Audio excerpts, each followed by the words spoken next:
Halo semuanya, selamat berjumpa kembali di channel Mari Belajar IT. Kita bertemu kembali di seri pembelajaran Data Warehouse. Pada video sebelumnya kita sudah belajar mengenai ekstraksi dan transformasi. Dan pada video kali ini kita akan berbincang mengenai loading, ya.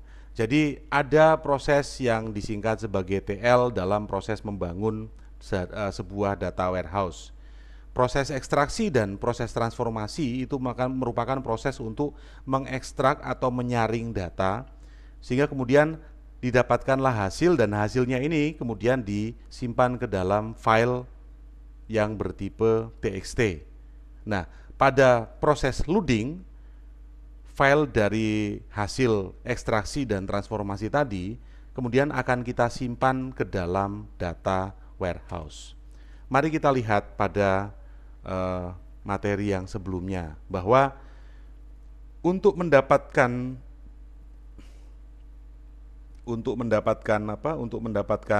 hasil dalam file yang bertipe TXT tadi, kita akan menggunakan query. Kita menggunakan query, ya.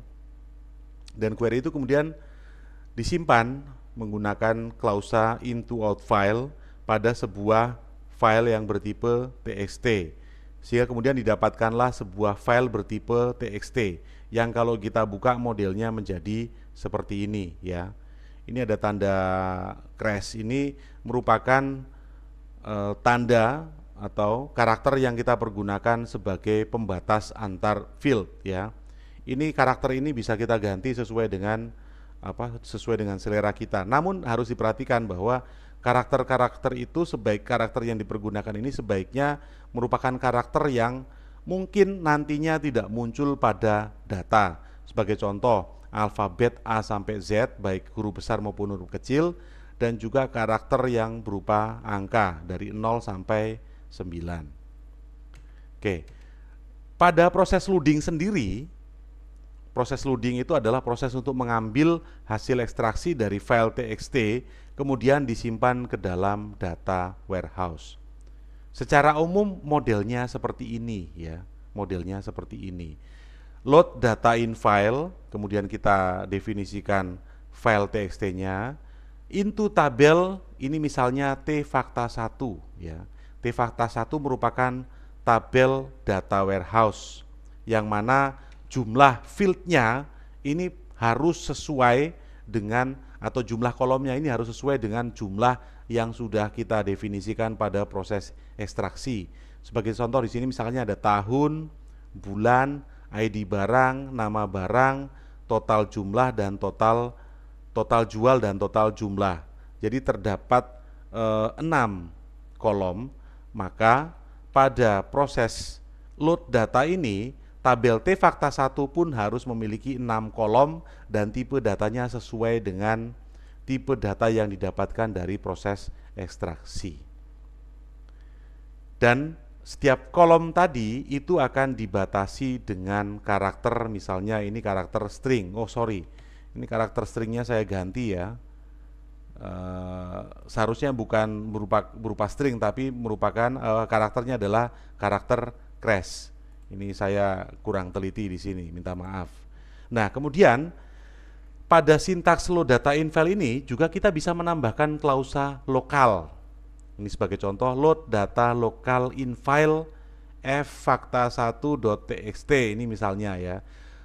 Klausa lokal ini dipergunakan biasanya apa? Jika kita proses loading datanya ini antara file TXT dengan server yang menyimpan data warehouse ini tidak berada pada lokasi yang sama. Misalnya saja saya melakukan proses load data in file ini pada menggunakan local area network misalnya, yang mana datanya disimpan pada server tersendiri yang terkoneksi menggunakan jaringan, atau bisa juga servernya ini disimpan pada server yang online.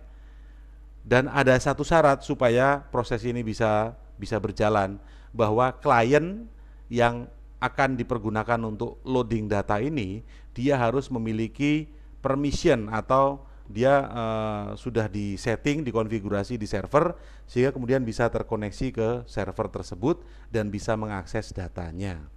Maka proses ini dapat berjalan dengan lancar.